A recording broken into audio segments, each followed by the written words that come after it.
first, why did you lose interest or find BSV kind Yeah, of not so it's kind of anymore? I don't know if it's my mentality or a character to. I don't know if I believe into like one blockchain, like a lot of people are saying about Bitcoin SV. Um, so I don't know if that's that aspect. I kind of feel I have to look at other projects as well because even if you want to shill one or whatever, like, are you guaranteed that's going to be the one really, down the road? Even though it's, still to this day, I still follow it. Obviously, in the last few months, not as much, but I kind of got back into it just to kind of, and it's, Hmm. there's so many coins. I've got a couple jobs and stuff, so it's hard to keep up on all of them.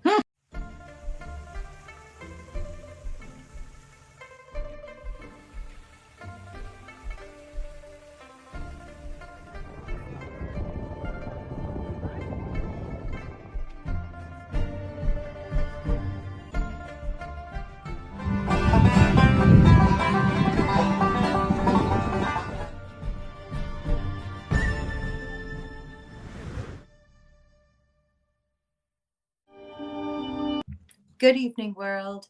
Welcome to Be in the Moment. Today we have Sylvain Cloutier as our guest. Sylvain, bienvenue. Merci. Glad to be here. Yeah, it was great to join you today. So yeah, it's been a while, and I know you have a show now. So I reached out. I was like, might as well get on the show, get her, start out, and yeah. Thank you. Yes. And thanks. Want to give a shout out to Diddy Weldon from the Women of BSV, as she did introduce us together a year ago, over a Yeah, year. And you have the podcast Zone Crypto. that's right. Yeah. So you have been producing your own crypto focused podcast for several years now. Is that right? Yeah, so I started. I think I got into crypto in 2018. So I'm not. Uh, I haven't been in for that long, so I'm not like I still have to work. Yeah, I didn't join in 2012 where you would have invested $1,000 and $1,000, and then you'd be rich and millionaire and etc. But yeah, I started to get involved in that. I was doing a bit of online marketing and stuff like that. And then I started doing videos, tutorials, make websites, that sort of thing. Um, and then I was like, "Wow, I really love crypto. I'm kind of passionate about that. So let's just kind of cover crypto instead." They always say, start something online, find a passion. It'll be easier to do. So I ended up going with the crypto videos, and then ended up starting interviews, tutorials, and so on. So I initially started in English. So I kind of had that channel, Accelerate Your Life. It's not Mhm. really crypto related as slogan, but anyway, it was just more accelerate your life, like, me doing something else, doing videos as I wasn't doing before. And then yeah, so I started doing the English podcast, and then I would say about maybe a year and a half ago, and then I started to. There's so many people in the English community, or so many people doing videos in English, and I'm like, well, I'm francophone. There's not that many doing videos in French, especially like in my area, Quebec and Canada. So I was like, well, let's just kind of try the French. Obviously the crowd will be smaller, but eventually you can make a niche out of it, even though the crowd is smaller. In English the crowd is bigger, but you're gonna have way more competitor per se, right? So it's not to compete against anyone, but it was just kind of be able to share the passion in French with family and so on, so they could understand what I was saying. I Yeah, love it. so yeah, it was accelerate your life in English, and now I went with Zone Crypto, so it could be Crypto Zone in English, but it's Zone Crypto in French, and then so I'm making that podcast now. I do it about once every week. Typically, I did it last night, so like on a Wednesday. Mhm. So I tried to do that for a few months. I was handling two jobs, so I kind of stopped doing some content, but I'm kind of going back into it slowly but surely. Yeah, so it's a bit about the story about my journey online, podcasting, etc. Thank you. Yes, because I remember you were the first guest on our podcast, The Women of BSV. And Diddy and Ruth, they began that show a year ago and just Yeah. celebrated the 1 year anniversary. And as the first guest, you were there and joined all the women. And that was Yeah. beautiful to see you again. And I myself, like you said, have gone on to reach out to many people everywhere to discuss Yep. crypto and Bitcoin in general. But today I was on a Twitter Spaces. I was listening in. I saw Andreas on Twitter shared spaces that had a lot of different people in it. It wasn't just the regular people in the group that I know. There were a lot of big time influencers from outside, from the Yep. major trendy chains, things like Ethereum and Solana, and they were people with hundreds of thousands of followers on Twitter. And they were very candid, talking about their experience uh, shilling on the internet and pumping coins, pumping NFTs. And they were discussing whether or not they should uh, disclose that they've been paid to shill a certain thing, this or that. And listening to them, they sounded like sincere folks, but it made me think of us today because I knew we were meeting later. Yep. And I thought, how interesting. We can disclose that at least I can speak for myself that I have never been paid. And I do this all from passion. Yep. Now, I have purchased shares of TAL, the mining company that's on the Canadian Stock Oh Exchange. yeah. Yeah. So, of course, I do hope that they do well. But Tall. Yeah. likewise, I'm just a huge cheerleader for Gorilla Pool and Bitcoin SB all the way, 100%. Yeah. Now, you Yeah. have branched out. So tell us your journey because what is it that you're most interested in these days? Yeah, it's interesting because when I first started, limited knowledge. I started really from scratch. Like someone introduced me in 2018 into that trading company, doing forex and crypto trading, and I was like, I didn't even know what forex was. I was like, is that the Bitcoin stuff? I was like, well, not quite. Forex is all the currency, right? But crypto, then you would find Bitcoin in that, right? So that was yeah, that's where I kind of started. So I was just, and I discovered a passion for crypto, looked into Bitcoin as in BTC then, because that's what I could find, right? Without, going deep into the things. And I found out about Ethereum. So that's what I started. And then initially you go on CoinGecko and then you go down the rankings, you click on one, and then you kind of go and visit a few cryptos. Anyway, that's how I started because, obviously and then that's one thing too that I'm addressing with my podcast. It's all like you're listening to either shillers or you known YouTubers, and they don't know, or they say, "Well, do your own research." But it's funny because no YouTuber actually presents any like like do your own research. But where do I start? Because everyone says disclaimers, so you can't like do your own research. Okay, well then that one says Right. do your own research, so you can't. You know what I mean? So you're I know. always kind of Where is your chasing. annotated bibliography? Yeah. So yeah, I first started with that, and then we kind of pretty much like that's what I did. I went down the different cryptos, and then eventually, BSV, then BCH were pretty close. We're pretty much like in the top, probably 12. And I think I joined. Well, 2018 was right then when the fork happened with BCH. So it was really like in the news. So I heard about it. So I kind of at that point, like a few months into my crypto journey, I heard about the not the merge but the fork. Mhm. And so I started looking into it, and then, obviously what I could find on mainstream crypto was BSV is a scam, all that stuff. So I was like, well, okay. Then I thought it was true for a bit because you don't know too much. So I was like, well, if the majority says so, you're probably like, Right. that's probably right, I guess. You know what I mean? So but then you start looking into it, and I was like, what? Wait a second, like, and I think they were about to do a conference in Canada. I think it was the Coin Geek in Toronto. Then Yes. it was just, I think, happening, so I could. I was able to get more like articles and stuff to look into it. Then I started watching videos. what's his name again? He was the speaker for CoinGeek then. Jimmy Wynn? There you go. Yeah, he's really good, Hey, and I just couldn't find superstar. his just a blank on his name. Yeah.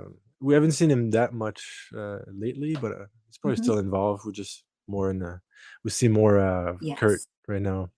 Oh, for sure. Yeah, Kurt is Yeah. amazing as a presenter. I mean, just the amount of energy that he has to produce and to go live is astounding, as well as all the business and then the knowledge that he has.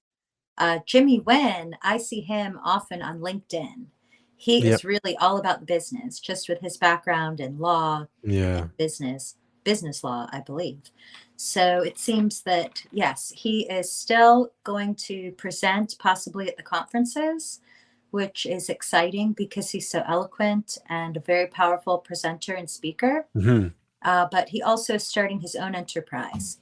So branching out a bit and maybe Yeah. doing some consulting work. I believe I caught wind of that on Twitter Oh, maybe okay. 3 weeks ago or a month. Hmm. Yes, but Yeah, I that's interesting. recall, Yeah, I could I see re- that. yes, I recall that you moved on. You began to pay attention to scenes other than Bitcoin SV. So I'd love to hear uh, Yeah. what you're focused on today, what you think matters, and any critical feedback as well that you can share that you feel comfortable to share, because that can inform anyone that might chance to listen about maybe, Yeah. first, why did you lose interest or find BSV kind Yeah. of not Yeah. so It's kind of a. anymore? I don't know if it's my mentality or a character to. I don't know if I believe into like one blockchain, like a lot of people are saying about Bitcoin SV. Um, So I don't know if that's that aspect. I kind of feel I have to look at other projects as well because even if you want to shill one or whatever, like, are you guaranteed that's going to be the one really, down the road? Even though it's, still to this day, I still follow it. Obviously, in the last few months, not as much, but I kind of get got back into it just to kind of, and it's, Hmm. there's so many coins. I've got a couple jobs and stuff, so it's hard to keep up on all of them at the same time. You just run out of time, but. So Uh, true. Yeah, yeah, I what are think you doing? Can you tell us about your work and your jobs? You're hustling out there, yeah, well, working many beside the jobs. obviously the crypto that I'm doing part-time and I'm not earning much out of it. Well, yeah, anyway. Yeah, I was military before, so in the Navy, so I did that for 18 years, so traveled the world and everything. And now I'm project manager for a metal fabrication company, like in Mm. custom metal. So I'm project manager, handling clients and so on. A lot of phone calls and emails, and I'm obviously in the French area, but we deal Mhm. a lot with American clients. So I'm obviously affected to the American side because there's a project manager that's only like French, like he doesn't speak English. So that's I cover a lot of American companies and a few from my own province. But yeah, so I do a lot of interaction. So that's what I'm doing right now. And then when I'm done, then bit of family time, and then in the evening, I usually go on Discord, check out crypto, and do the podcast. And I'm involved a bit Yeah. into politics as well, so it's stay busy. Yeah, it's a lot of Yes. stuff. So thriving and lively. Yeah. So where do you go to get information on crypto? What's your go-to spot? Yeah, well, go-to spot. I usually join communities on Discord, and maybe there's a few YouTubers that I watch, like on the BSV side, and I would follow a lot of Kurt, CoinGeek, the channel. Even though obviously they're kind of biased towards BSV, so obviously you would get you won't see like let's say Kurt going like, oh yeah, BSV is garbage or something. Otherwise, he's gonna get fired, right? But I think he Right. believes what he's saying. No, He like some does. people are into a blockchain, and I think they're just kind of doing it for the show and stuff like that. They would be with BSV, and then they could do it with Monero or whatever the next day. But I think Kurt would have a Yes. tough time doing that. So I think he's really honest, and obviously, and when he talk, and some other people, and I think I watched the last Q&A. There's some questions, obviously, like pro BTC, and he's not getting mad. He's just taking it, with experience and great sense. You don't need to be mad, and he's taking it properly, answering it, possibly bring that person to consider differently. Like a great person to twist that. So I kind of like to follow him. Otherwise, I usually go like more like straight to the sources, like Discords. I go in communities. I try to reach out to people actively involved in the whatever blockchains I'm looking at. So yeah, I don't do a lot of cryptos like BitBoy and those guys, like the pump and dump and Mm-hmm. the top three crypto of 2022. That sort of thing. And then I know. I know. the The point, thing, my pet peeve is when people go, click here. yeah, Just think, really? Could you not yeah. just say, please click? Yeah. Well, it's all about like, look at my description or whatever is it that side, like at the Yes, top or whatever, and then exactly. yeah, click here for the next video and join Right. I my like that. yeah. Gracefully done. Yes. So I think that, yeah, I always will go straight to CoinGeek as well. But my go to is Joshua Hensley. I feel like he is on the pulse. So I really just watch Joshua Hensley and Satoshi on a pretty much every other day basis. Maybe not every day, but every other day. And then if I miss one, I'll catch up and watch them all. But they really are the weather vanes Yeah. for my awareness in crypto. And then it would be that I never paid attention to anything else until recently. And it was the Monero people that Hmm. I met that kind of opened me up to paying attention to other crowds. Yeah, I watched And even, your interview. I can't remember who the person was, but oh, right. yeah, I watched Yes. that. It was good. Yeah, it was yeah. Well, thank you for watching it. It was, definitely long form. And my goal is to edit every episode to 20 minutes to offer a 20-minute version and then Hmm. the long form version so that viewers could choose. Do they want the highlights or Yeah. are they ready to watch a long form? Yeah. So thank you for watching that. Yeah, for That sure. is so wonderful. I Thank you. usually cut little. I'm starting doing that. I cut little clips as well, like maybe under a minute that I can put on Twitter or something. Just kind of a good moment where you're about to say something, but then you have to like click to get the Yes. rest or whatever. Like that could be. Anyway, I'm trying a bunch of different things. I'm not the pro at it, and obviously, like in that. I tend to get more people on the podcast side, like YouTube. I've got like 63 subscribers, I think, on my Wow, podcast, excellent.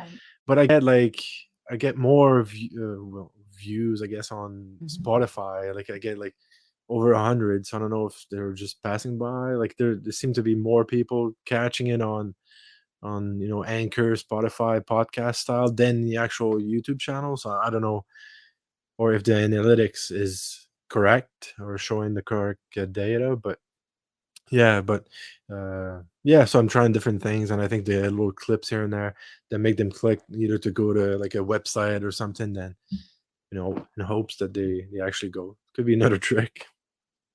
Right. Yeah, I think so Yeah. too. And the same with TikTok. People Yeah. will get hundreds of thousands of views or follows on TikTok. And I've wondered, is that fabricated or is that real? Like, I wonder Mm, how we can judge the authenticity of that data yeah. analytics. Yeah. Yeah. It's yeah. I don't know. I, Mhm. if they get 100 yeah people anyway TikTok, like I'm not using it, but it has to be like really fast because even like I think I was presenting genuine retweets Oh, yes. once on YouTube, and that video was about I think a minute. It was just kind of a quick go there to find out something, and then I think the analytics was like people were dropping off after like 20 seconds. Like people can't even watch a 1 minute video. So I imagine TikTok being like you gotta get into people like in the first few seconds, otherwise they're just kind of scrolling up or down or whatever. um Wow. That yeah, is, it's like you do a minute video, and and the average was like 25-second or something. I was like, people can't even watch like a minute. Imagine, making an hour and a half videos, and if you're not known or whatever, like obviously they're not Hmm. gonna watch it. So Right. it's yeah, it's hard to do content. I guess you just gotta do it, and then eventually people catch on to it. If you're just wondering and waiting for views and comments and stuff, it's gonna take a while, and you're gonna stop doing it. I think so. You just gotta keep going, and eventually, you catch a little bit of momentum, and yeah, Amen, brother. yeah, That's how I feel too. yeah, I think at this point in this digital age where we have this connectivity, it's just wonderful to use these skills. So, like you said, you're making your podcasts and you're learning as you go. You're doing it for fun and for your own education and learning.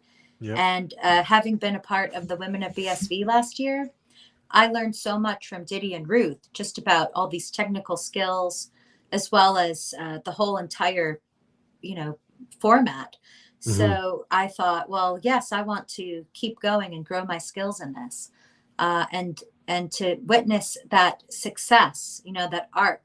How there were times when maybe there would be four people that viewed something, and now after a year, it's up to hundreds of views just Hmm. immediately. So I think that's inevitable. Have what are your thoughts on hashtags? Do you tend to use them underneath your videos? Do you think that they help reach a wider audience? Yeah, I was using what's it called for YouTube, like TubeBuddy and Vid something, vidIQ. Sometimes they give you tricks on the actual hashtags you should use, like a certain number. Sometimes they say like put more. Like on Twitter, apparently if you do too many, like apparently it's not good. So you get a 2 to 3 hashtags. But is that like rumors? Is that coming from someone working at Twitter with the algorithm? I don't know. It's I Mm-hmm. use a little bit, but I'm not gonna go over and write 20. You know what I mean? Like or maybe I Exactly. should, but I guess I'm kind of sticking to like basics. Doing the video. I do minimal editing. Typically I try to do like a fairly easy, thumbnail. And then, I'm not like, I'm not gonna spend that much time into it because I think, I just gonna especially I was spending like way too much, like, and I don't like editing for some reason, but I just don't generate revenue to justify a video editor. Well, not like a software, but someone doing it for me. So obviously I've got to do it. So I do it, minimal editing. So yeah. I do that, but the hashtags, I'm not focusing too much on that, but I try to use few key ones that could stick out from the video, if that makes sense. Yes, Yeah. definitely. I used to be anti hashtag. Yeah. I used to just make up random things and hashtag them that didn't mean anything to anybody but me. Yeah. And I had a great time doing it, Yeah. hashtag, funny word, and then my uncle, he told me, Hashtag that uncle.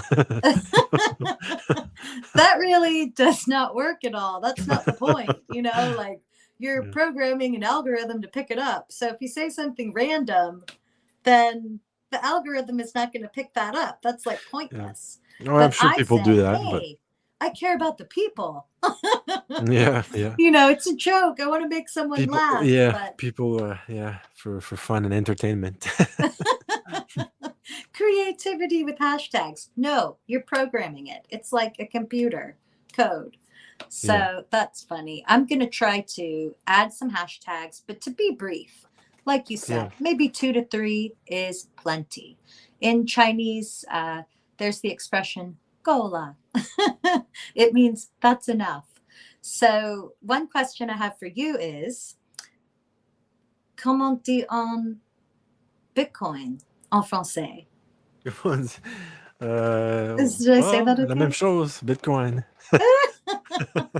Is it? Do you have Bitcoin in French? No, not really. No? Okay. How No, about that would be the blockchain? Bitcoin, but, obviously people would say, like, differently maybe, like Bitcoin. The French, from France say it a weird way, I find, but anyway, It's Bitcoin. It sounds like a coin at the end or something, but yeah, it stays the same for all intents and purpose. Ah, Yeah. okay. Yes, and then would you use hashtags in French, right? So hashtags are based on the language as well. Yeah, well, with yeah, Zone Crypto, yeah, I tried to do it in French, like if that makes sense. Obviously, if I I'll put Zone Crypto typically on my podcast. Not that it's gonna pick that up, but it's just kind of a brand for. So eventually, maybe with the amount of content, um, French, yeah, usually I try to put a bit of French, although it's not as many. Like even like the French people use a lot of English on Twitter. Mm-hmm. But there's also a lot of influencers in France as well. So sometimes I try to look at what they put and trying to match that or something like that. But because most of my content is that I take and information is mostly English, and then I gotta transfer that to French. And even when I do my last night, I was trying to find a few words and I couldn't find a couple. And I was like, ah, well, there you go. I'll say in English because I can't find the word, so we'll just keep rolling. Yeah. Right. Wow. Yes. And I think that speaking in your native language and reaching out to friends and family, that is the traditional Bitcoin way, right? That is like the Mandela effect. Hmm. So you go person to person and don't worry about massive following or lots of views. It's all about peer to peer. Yeah. Yeah, exactly. So, if like I said, when you focus too much on the views and etc. And obviously, and I know my, and there's one thing, like I know my content, it's not going to reach out to, I'm trying to get a certain crowd. And, when they say like, when you create a channel and business, so what's your audience? If you're trying to please to everyone, you're going to end up pleasing nobody kind of thing. So Hmm. that's that always what they say. So it's, but I know like, obviously, if I would be in that niche, I was like, "Oh, the top 2 coins, and you're gonna be invest $1,000, you're a millionaire next year with that coin."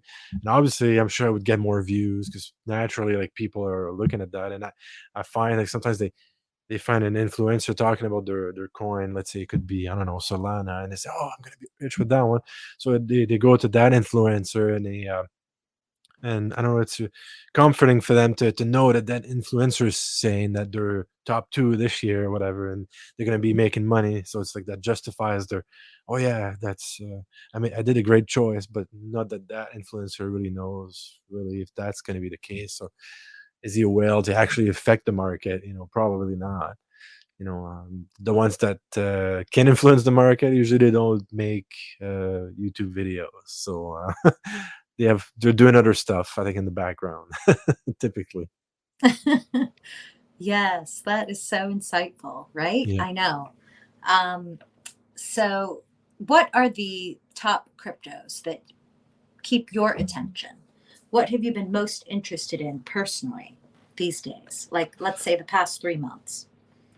Yeah, past 3 months, well, I was, and obviously, like, in most coins that outside BSV, in the BSV community, people don't like it per se, like you're probably aware. I know, Yeah. but they gotta, we need extension. Yeah, yeah, exactly. But Sometimes if you one that get I've too been narrow looking at, because focused, you yeah, miss the boat. yeah, one that I've been looking at is that was really popular probably in 2017, even 18 when I first started. I think it was number 3 or 4. EOS was really in the top bunch then, and it's the kind of the third generation blockchain, like really quick um, blocks, like half a second, and sort of thing. So they're much faster than like a Bitcoin or even Dash or BCH or whatever, right? So I've been looking at that. They had the Block One, so it was kind of centralized because Block One was the one supposed to take care of the software development, but they did not accomplish like their mission. Typically, they were supposed to update something, bring EOS and other chains that are using the EOS IO software to another level, which didn't happen. So last year, the EOS Foundation So we kind of they arranged something, and then they kind of they fired anyway. They fired Block One, and then they're kind of rolling into a more decentralized way now. And it seems that they're picking up focus on marketing again and sort of things. So they're probably not up yet that much, but I think they're slowly ramping up. I think they were close. I think they're just by BSV right now, aren't they? Like 50, 51, or something like that. They're kind of climbing back up. Mm. So they were number 4, and then they went all the way down, and people, oh, US is this and that. But I think it's, and like I said, it's got that like a different niche probably than BSV. Obviously, BSV you'd get more security, on that side, more, a different way of handling stuff, and then obviously EOS would be like a different blockchain, like a faster one, maybe with the smart contracts, but on the downside, maybe not as safe. It's much faster, but maybe less reliable when it comes to decentralization because they have like the designated delegated proof of stake as opposed to like proof of work. So one project like that I've been looking into, and even now with uh, another one I'm looking into, especially with the Ethereum merge, is Ethereum Classic, because they're going to end up being the last one with well, not the last one in all the coins, but as far as like smart contracts, uh, well, what people say about smart contracts, we know that there could be smart contracts like BCH is trying to do it, and BSV obviously there's some version of it. Uh, but yeah, so Ethereum Classic seems to be going up pretty quick too, like on the price. Like it was like $14 recently, and it's already like 38.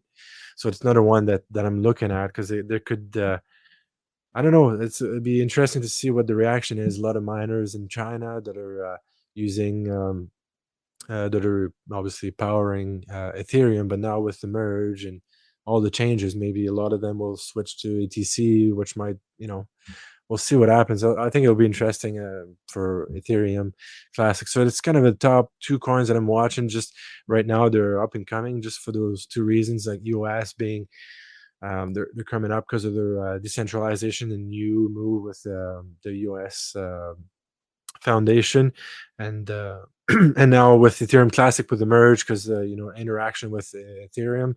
So I think I'm checking that again, and then BSV. It seemed like I always kind of go back to it when the markets go up. I'm like, BSV, come on, do something. But it seems like when there's a bear market, it seems like BSV is always kind of steady and building, and in the background. And so I'm looking at that one too. Hey, love it. So Yeah. is it definitely the price then that turned you off over time with BSV? What's it? Nah, maybe not the price. Obviously, I guess it would be fun for everyone if get a bit of value. Obviously, even people trying to generate, either through mining, Girl or Pool or whatever, like they generate Bitcoin. So if they're worth more, then you can maybe sell some profit at times for expenses and so on. So that would be a great thing. But I don't know. It's kind of the market effect. I'm kind of disappointed that there's no market effect for BSV. It's always seemed to be pushed down, and even always BCH gets more kind of the market effect, the media. So I'm kind of wondering why there's and if there's any efforts like by CoinGeek or the bigger players in the blockchain to really showcase that. And I know they've been trying to onboard like countries and what was that? Not Fiji. Is that Fiji that was supposed to be adopted? Tuvalu. Tuvalu, yeah. Yeah, there Hmm. you go.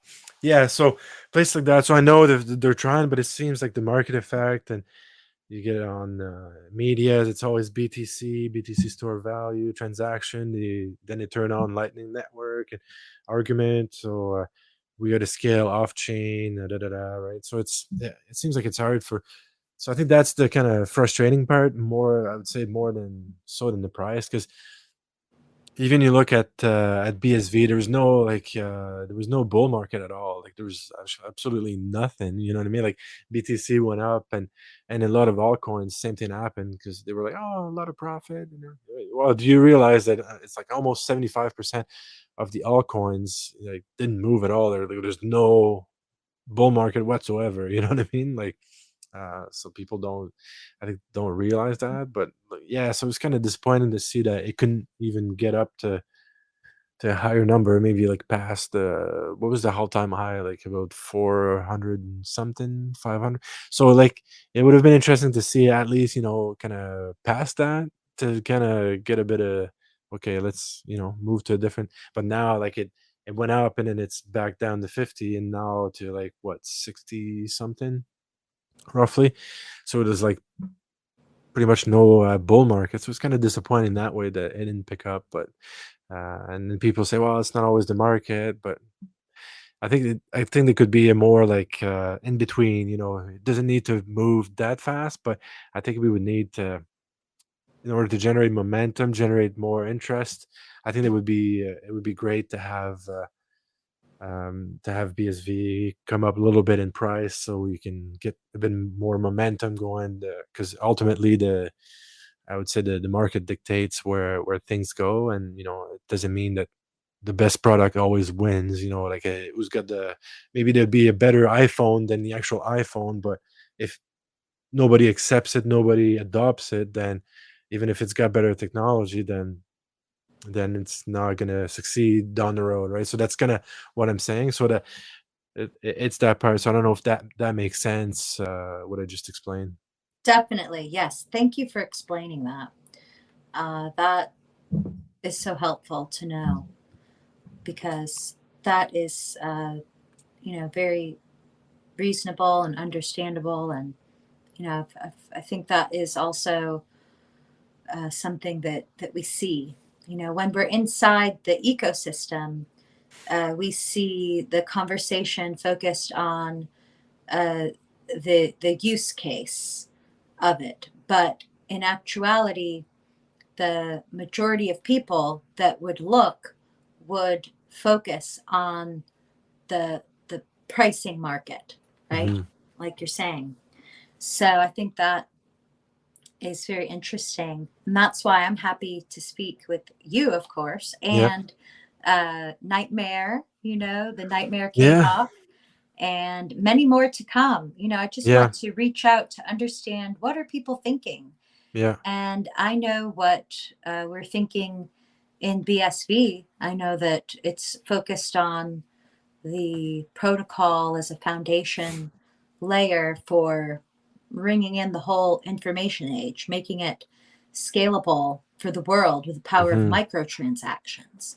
So, this is something that you only, at least so far, I've only heard this in the Bitcoin SV space, this emphasis on the casual payments on the internet, the microtransactions.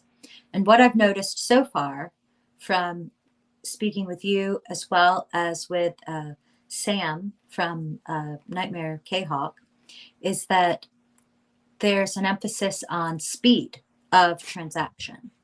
So BSV often focuses the messaging on the fee of the transaction. The the fee is 1/100th of a penny or 1/10th of a penny Hmm. to process the transaction. And then in the transaction, there's a lot of data. So there could be big, huge gigabytes of data in that Hmm. transaction that is happening for a low fee. So these concepts are what is focused on in the messaging, in the conversations. But what I've heard from other people that are focused on the whole crypto market is this emphasis on speed. Now, when I use hand cash and I send someone some hand cash or some sats on the hand cash app, it's instantaneous. I mean, I'm on the Hmm. phone with them and I say, okay, I'm sending it to you. And they say, oh, I Yeah, it's got it. quick. Yeah. So Yeah, it's fun what do too you, with the emoji reply and everything. Like it's yeah, actually a fun one to use. And wondering why, like, I've told people, "Oh, is that a BSV wallet?" Like, yeah, it's garbage. Well, no, it's actually fun to use. You know what I mean? Like, right, it yeah. is. But I think that is a good point that, it's about speed and then also about the market price. So another thing is that I did hear George Gilder talking several years ago about how the price should be low and the price should even be set. Hmm. So it's just a different mindset. But I Yeah. love exploring these topics. So, do you see Bitcoin and crypto as this place for trading, or what do you see it as? Yeah. Well, right now I see it as a highly, speculative space, right? And we've seen that recently with the price drops, and it obviously tells us that people are not using it for business and stuff. Otherwise, it wouldn't have dropped that much. You know what I mean? So if people used it for business use, I think Kurt touched on that this week. We gotta in a tweet like we gotta have a lot more business use case. Should have people using it for like a as a foundation, which in some aspect that could integrate I think stable coins at that point, even though he said he would prefer the sats, but maybe who's bringing that? Is that really X, or is that no, that's Ncash. It's actually brings stable coins I think inside their app, I think, for to try to onboard more people that would be more prone to use the US dollar as a reference. Okay, I'm doing a dollar, then I don't want to know how many like satoshis I want to pay. I want to how much is it in coins, right? So they could be that. So and he was saying if that involves adoption, bringing kind of stable coins as part of that onboarding, then why not consider it? You know what I mean? So, but it's highly speculative now, and obviously, again, like I said, I'm repeating myself, but it dropped quickly, and the market evaporated like super quick from was that like 3 trillion or whatever to down to like even lower than one, like real quick, right? And it tells us, obviously the foundation, the stock market, is not dropping that much, so it's yeah, it's a more business use case. And in a way then you see BSV down to like 50, but with what the development they're doing, I don't think that's going to go much lower, or maybe it will, but it seems to be pretty like if you look at that one, BSV looks more like a stable coin than any of the other cryptos out there, in a way. So I mean, it could be fine as well. I think it would still need to get a bit more momentum on the upside again to favor the market adoption. But I mean, it could be it's a different world. So if I'm always saying like to myself, like or for anyone that have what be BTC or Ethereum, if you can get a bit of BSV that's gonna try to accomplish something else, I have a few, you know what I mean. So you can you hedge yourself. If that one doesn't work and fails and gets crashed by the government, then maybe the other one will get adopted and so on. So um, but yeah, but I think it's a great thing, and what you're saying, a lot of cryptos I think are pushing it with the micro transactions like Dash, BCH, like well, maybe not micro, small transactions, I would say, or mini or whatever, like buy a coffee, buy something, buy gas, gas station. But I think with Ancash, they're bringing it down to like a different level, like micro transactions, like fractions of pennies, like you were saying. Like I got that this week, I think with can't remember how much it was, but it was like 0.0003 Bitcoin or whatever transaction it was. Like it's like tiny amount, and being able to send that through an app without having to pay like $5 to send 1 cent. Amazing. That's amazing. Yeah. So I Yeah. think that's great part. And if that onboarding, um, like Kurt was saying, like I'm taking it from his tweet there that if it involves maybe bring stable coins, maybe to favor adoption with your family, with grandma, with your mother, because they don't want to deal with Sats and so on, then that could be. But I think we got to clearly see more adoption, more use case, and again, EOS, like that other crypto I was talking about, I think they're kind of doing that. They're pushing a lot of business adoptions as well. They're trying to do it the proper way, decentralized way, but not losing focus on like some kind of business development, long term vision. And Ethereum Classic, while I don't know, they had a lot of hacks recently. I think they have like a different view on things than EOS. But I was kind of considering that one more because there was a merge going on, and it'll be interesting to see the proof of work and proof of stake. Um, but yeah, but I think hand cash is on the right way, and I think they wanted to move away from the word Bitcoin, and I think same thing. I was on a call the other day on Heartmail as well. They're trying to move away. They want to call Bitcoin, I think, stamps, the SPV, so the stamps postal verification. Is that what that's called? Or anyway, they're adopting keywords that are not related to the Bitcoin, but obviously it's using the Bitcoin, but BSV, but it's yeah, it's different wording, and people will kind of use that to send emails, and they're like, oh, is that Bitcoin that I use? Like people ultimately, it's same thing with the internet. Like people were saying before, like, do you know like the script behind your StreamYard page right now or whatever? Like if you right clicked and inspected the code, like do people actually go in there? And, oh, Mm-hmm. wrong code. It's using Java, and I don't like Java or whatever, right? I'm killing the application, or you know what I mean? Like, Yeah. so you'll be using an app because people use apps. People use Mastercard, Visa. Their what's that called? The quick thing on your phone. So Samsung Pay and Google Pay. So they go to groceries, buy something, buy gas. They you know but it's coding behind that. It's not just happening like that. But people are not concerned about, oh, is that the BSV coding, is that EOS coding behind that, or you know what I mean? Like, so I think that's going to come to that point, and I think hand cash and apps like that are contributing to that. I think with the adoption, like covering it, and making it sound like making it on the blockchain, but it would sound like you're not using it. You just don't know about it. You're just using it. So, yeah, Hmm. Yes, yeah, I think so, with the foundation layer. And as I understand it, that foundation layer that everything is built on, that's where the stable coins can come, and the great plethora of creativity of what people will make. It comes from that foundation layer.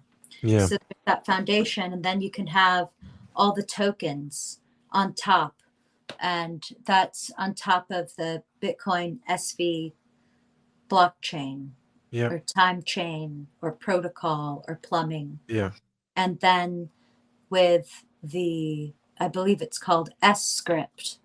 This is the scripting language that can be for used for smart building, contracts. Yeah, right, the smart contracts yeah, yeah, on Bitcoin SV. And also from that same developer or business maker, the Xiaohui Liu, they have that great um, port for any kind of Ethereum yeah. developers that have developed on Ethereum and they want to port over to Bitcoin SV. Hmm. They can easily do that and saving their work. That way, everything's not lost. Because, like you say, maybe the proof is in the pudding, and you don't need to see all the ingredients in your pudding. You just go, oh, this is delicious. I see it's all mixed together. Hmm. So there, everything can be running on Bitcoin SV, but everyone might not know it, like you said.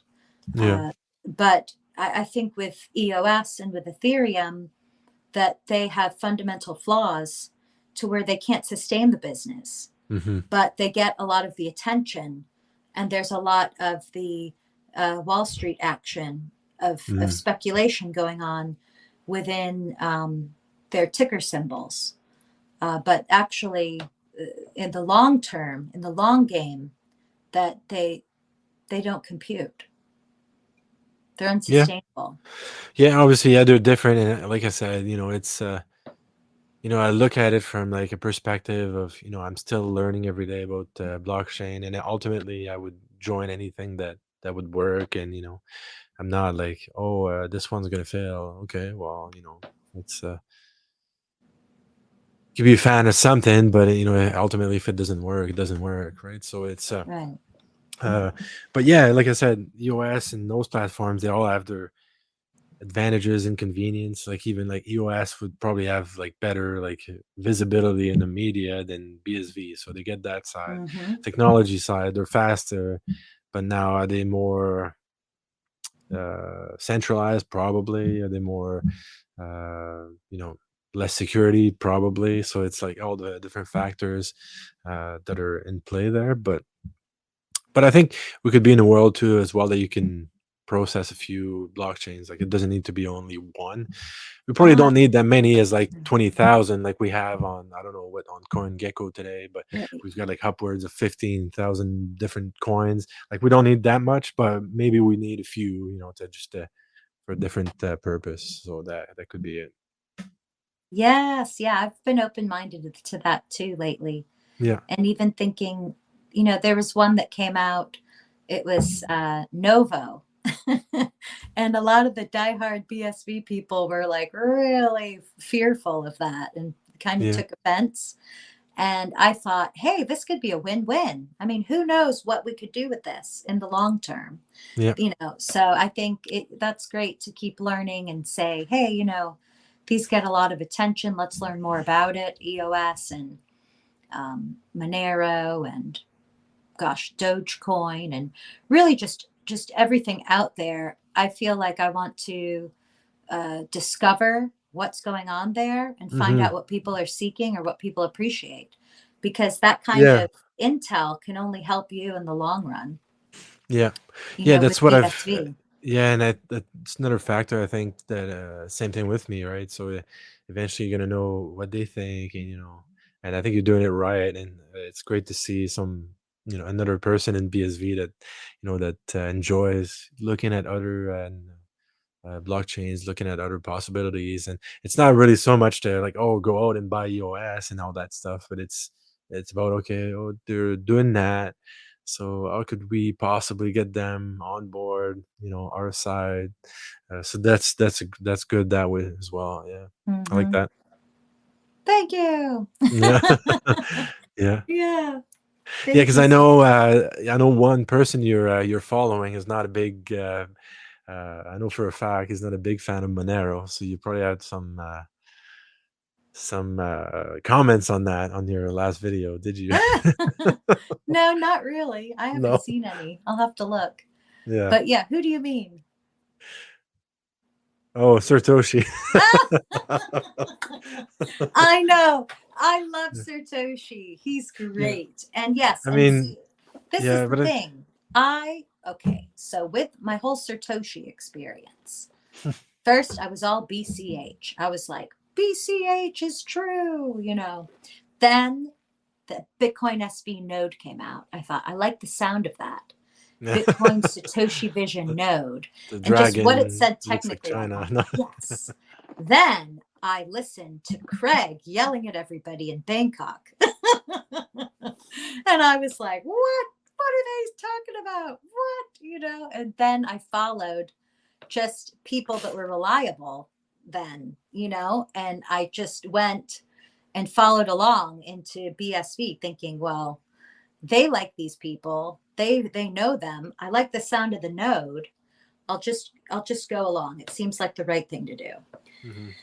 And the BCH was just ridiculous in so many measures to me. I just felt like they were completely isolating themselves from global adoption, because Roger Ver wanted to cry, on stage about every single passion project that he had. And, I just thought, thank goodness all the business people, Yeah. are going over to BSV. And then you kind of just let these, people who are not very effective, they look like they're effective, but they're not really effective. I Mm. mean, I would watch him running all over Tokyo, out of breath, onboarding people to an app, and then alienating like 500 million people, talking about, his own idealism. And I just thought, oh my gosh, this is not cool. Hmm. But with BSV, it was just so much more focused on reality. Like, hey, let's use this. let's use this practically. Let's scale it up for the world and for everyone to use, and let's do it legally. Like, we don't need to go rebuild the wheel or whatever. But then I found that BSV itself, it does become its own echo chamber. Hmm. And I would follow, okay, so I followed Satoshi and I thought, oh, Satoshi's such a jerk because he was making fun of all the BCH guys. And I was in the chat and I was like, that's wrong or that's rude, blah, blah, blah. And then he and, oh, what was his name? Nikki New used to have a funny name. And they would be in Shem's chat. They'd be on the Oh show yeah, with Shem. yeah. Is he still doing that? No. Yeah, no, sometimes. Yeah, Shem will Yeah. come on every now and then. But Nikki New is not really involved, but he had a weird handle. So yeah, I would listen to them, and I thought, oh, that Satoshi's such a jerk. Well, then I was all about BSV, and then I thought, oh, he's great. And then I met him in London in person when I went to the Yeah. conference. And I thought, he's ace. He's such a wonderful person. Like, he's Oh just yeah. excellent. So then I thought, okay, yes, I understand Satoshi. But on his shows, he can be really adamant about things. And I understand when people feel offended because I used to feel that way too. But I know that he is also speaking the truth and getting out very important intel that he shares. But I have branched out on my own so that I'm not going to just follow whatever Satoshi says. Because I used to do Mhm. that. I used to think Satoshi is wise and he's on it, and I'll just believe Yeah. whatever he says. But now Yeah. I think, no, I'll think for myself. Mhm. Yeah, for sure. Yeah, So it's I always still, sorry. yeah, it's like yeah, it's probably the proper thing to do as well. You gotta sometimes like you can take, it doesn't need to be all right, all wrong, but you can take a bit of Yeah, something and then you eventually accumulate something that makes sense, for you and yeah, so that's good. right. And to understand people because, it's all about people and it's for the entire world. So, yeah, I just like that more inclusive style. And, I'll try. Do you have any Dogecoin by any chance? Dogecoin, no, No? no, I Okay. haven't. Yeah, I never got into that one or Shiba Inu. I'm not a Hmm. big fan. I don't know. It just ends up being a joke at some point. So I was like, nah. I could have. I guess I would have made some with Dogecoin when it pumped when Elon, but it would just be like money I could, I guess put in other blockchains somewhere or into mining rigs or something with Gorilla Pool or Yeah, whatever. Gorilla So Pool. Have you gotten in on that yet? well, actually, I reached out to them. They were advertising some of the machines miners they have, and I'm kind of looking at pricing right now and trying to make a decision if I want to get in there or not. So it's yeah, I don't know. I was trying to reach out if there was anyone already involved in there, but I'll try to Yes.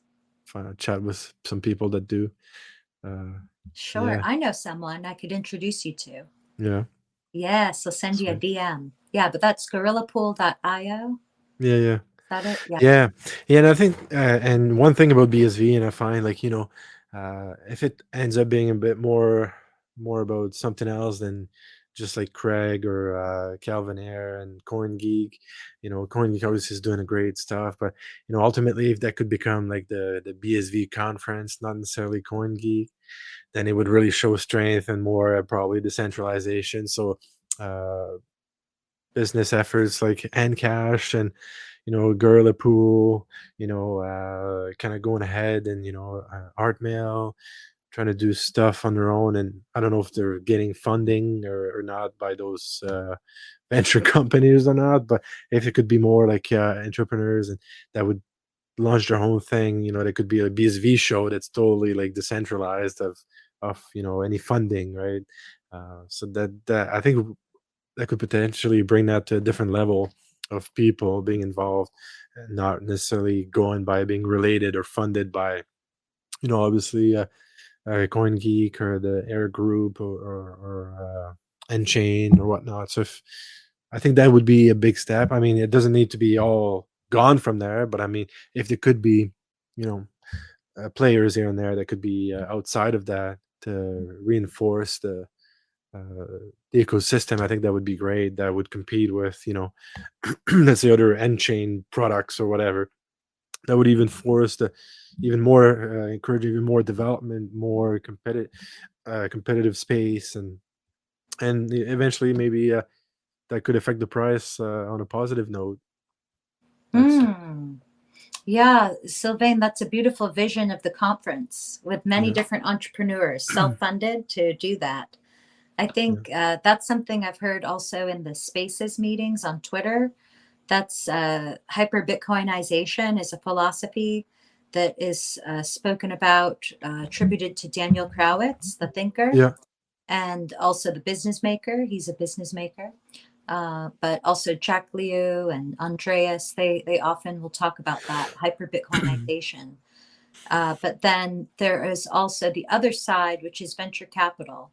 And Hmm. there are entities like the Satoshi Block Dojo that do fund Oh yeah, very that's right. Yeah. great ideas. And that's a whole new scene, a startup Hmm. scene, where they have funded some projects, providing them with mentorship and offered the investors the opportunity to invest in these projects. Hmm. So I think it's all hands on deck. I think Yeah, it's great for the individual entrepreneurs, self funded, and the venture capitalists yeah, yeah, that can provide that mentorship and guidance to a lot of businesses as well. yeah. Yeah, it's great that you pointed that out. I was forgetting about that Block Dojo. Yeah, I think that's what it is. Because eventually, if it's all about like Coin Geek, End Chain, and then Tall on the mining side, it ends up being okay. Well, it's almost like the same money circulating, and not that I'm aware of their funding or whatever.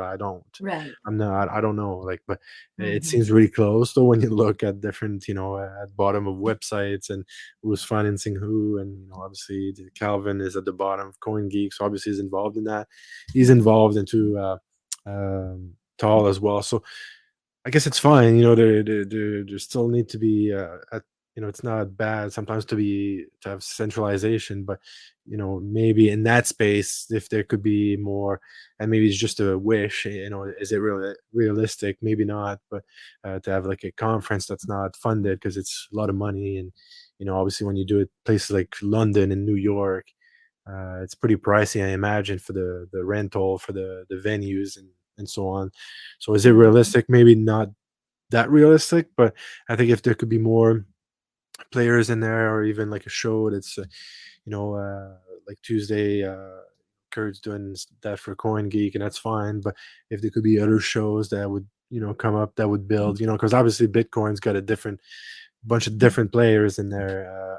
Ethereum has different players, obviously. So yeah, it's Hmm. more variety, but I think I think it's kind of veering into uh, good direction right now with companies trying to uh, move away from names from Bitcoin and stuff. So I think we're seeing a bit of the that happening already. So I think it's great to see. Thank you. Yes. And the way I see Calvin is that he is that self funded entrepreneur. Yeah. So people might say, oh, it's centralized. Well, he's an individual out there in the world that said, I'm going Mhm. in 110% with Yeah. everything I got. And I mean, he's a gamer too. So it's like he put his cards on the table. He's all Yeah, it's in, kind you of know? yeah. He's all in, so it's kind of yeah. He's got some balls to be honest. To be all in there because ultimately you don't know really. Like I'm sure he's investing in different things, but invested as he is in that, it's still uh, in my portfolio, I really go like all in like for that much into one thing, right? So Right. it's For because the sometimes you're trying to build go, out. but sometimes it's the actual people that have the balls to do it that actually succeed, right? So because when Hmm. you're kind of making putting money everywhere, then it's you're gonna maybe be decent, but you won't get the full success in one thing potentially, right? So I think he probably understands that better than I do with different. I think he had casinos and stuff before, right? So again, I'm Mm-hmm. not fully Bodong. aware of what he did, but yeah, I guess Yes. by going into like one thing, eventually as an entrepreneur, you got to do it. And if you don't, then oh well, I'll go halfway in, right? So I guess the mentality of going all in, even if it's risky, that risk could bring a lot of rewards, right? So I think that's probably what he's into. Mm-hmm. Right. And I saw on Joshua's episode today that BlackRock is partnering with Coinbase. Oh And yeah, they also bank with received, another bank. right, exactly. And Coinbase has also received funding from Goldman Sachs Yeah, so just they're all recently. So if you want to talk about centralized, yeah. Oh you yeah, talk about that. But then here you have Calvin, and then, the Air Ventures, and who knows? I think there are other, Satoshi Block Dojo, and yeah, there are other venture capitalists that are yeah, involved for sure. and Lots of yeah, businesses, but they're really independent if you think about yeah, it. They're like, and we're I, all and I in, we're guess doing this. yeah, and I guess a lot of Mastercard involved a lot into the what's it called? They're involved anyway with BTC, and obviously, Mastercard's probably got way more money than Calvin, because Mastercard is like huge. You know what I mean? Like I don't know how much, but Hmm. they're probably got like ATM. yeah, they've probably Yeah. got like way way more than he has, right? So they're Hmm. even bigger. Goldman Sachs, like they're huge corporations, and so yeah, yeah, that's a good point. They're present there as well. So centralizing, and yeah, it seems that BTC is also really close to the banking sector, trying to make it like digital gold, and maybe that suits the Mastercard that BTC doesn't do microtransactions that they don't do because we do that right with our cards. You know what I mean? Like the Mastercards, oh, we'll swipe that, use the Hmm. Samsung Pay on my phone. Well, if they use the micro transactions on Handcash, well, they're not using Mastercard. We're not generating fees. We're not generating revenue. So yeah, obviously they're, I guess, centralized that way too, right? On the banking side, so they're not any better. But Hmm. that's another thing to consider. Right. Oh, good. Well, Sylvain, I know that it's just wonderful to see you again and that you have a lot happening. So Yeah, I want to say thank you for your time this evening. yeah, it was great chat. And it's just wonderful speaking with you. And thank you for your mentorship to me, too. Just by being here and speaking with me, you really helped me out a lot. All right, awesome. Yeah, glad to help you out anytime. Thank you. Good. Okay. Well, I'd love to have another show where we have Nightmare K-Hawk and you together. Oh yeah, And maybe we can do a roundtable and talk about different things happening in the scene. yeah, for sure. Yeah, he seems like Yeah. a pretty good one. Yeah, he's good. Oh, Yeah, great. yeah, I could Okay. do that. Yeah. Thank you. Well, finally, Sylvain, did you have any parting thoughts or something you could tell the audience about how to follow you and your work? Yeah, so I'm working a lot of my on my website. So I had my own domain like sylvain-cloutier.com, but I'm working on that zonecrypto.io. So it's gonna be kind of a blog where I'm gonna put the latest podcasts and episodes and everything, and hopefully kind of trying to generate a bit more content research through Google and stuff so people can find it to help out the people beginning in the crypto and steering them in the right direction in the aim of focusing on like I said, like the beginners and really the safe storing of assets.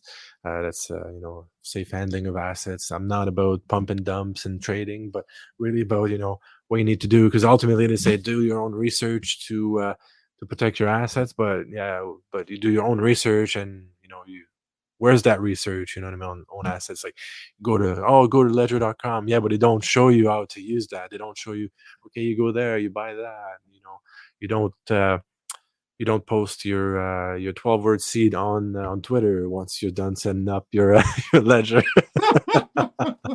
like people did. So stuff like that because uh sometimes you tell people, well, even myself when I first started, a wallet. Yeah, I'm using what wallet are you using? Oh, Coinbase. Oh, okay, that's half a wallet. It's not a wallet. A wallet's where you take self custody, but they don't understand that. So who's actually showing them that? Well, not a whole lot of people. So that's where I want to tackle that kind of that space, and getting people involved into like not being scared of using it, but really understanding the foundation and helping people, beginners, go in the right direction, and also teaching them about like the mainstream crypto and what to look for, and open their eyes on blockchains like BSV that's treated as a scam most Hmm. cases. So, well, go do your own research in other ways, but it's because obviously I can't teach everything, but yeah, you gotta do that teaching as well. Yes, that is a That service my that cameras. helps people so much. Yeah, And I think I'll copy you. I'll do that too. yeah. There you go. That's a great idea. Yeah, I Yeah. love it. And talking about scammers, I should give a shout out to the Scammers Cartel. So there is the Scammers Coin. And if you're a Scammers Coin holder, then you are part of the Scammers Cartel. And this is a really fabulous group of folks that are very into hyper Bitcoinization, as well as Bitcoin SV, uh, all in all corners. So you can find them on Twitter Spaces with the hashtag Scammers Meeting. And today, when I was in the popular, like the popular kids group on the Twitter Spaces with the Solana, Ethereum influencer people, Hmm. they were talking about how worried they would feel if someone ever called them a scammer. And then one of them said, "Hey, don't fear it. Lean into it. You've got to embrace it. And, you can't worry what people say because, let them see the results in the Yeah. long run." And I thought, wow, that's great. And I really was impressed that a lot of these people did seem sincere and they're well invested into this Yeah. trendy scene. So I think, yeah, I want to pay attention to all the people in crypto more and just be more open minded that there Hmm. could be people out there that you could connect with and respect. You could have mutual respect. And also, I wanted to chime in and say, hey, we've got Scammers Cartel. We fully embrace the term in BSV Yeah. because it's like if you get called that all the time, or your best friend gets called that all the time, then you just say, yeah, we made it a club. What? Hashtag Yeah. scammers. Yeah. Yeah. So, wow. Well, thank you so much, Sylvain. Yeah. I was glad to be here. Yeah. Thank you. Have a lovely night, and I'll speak to you soon. I'll say, à plus, mon pouce dans le bus. Plus. Bye. Bye. That's great.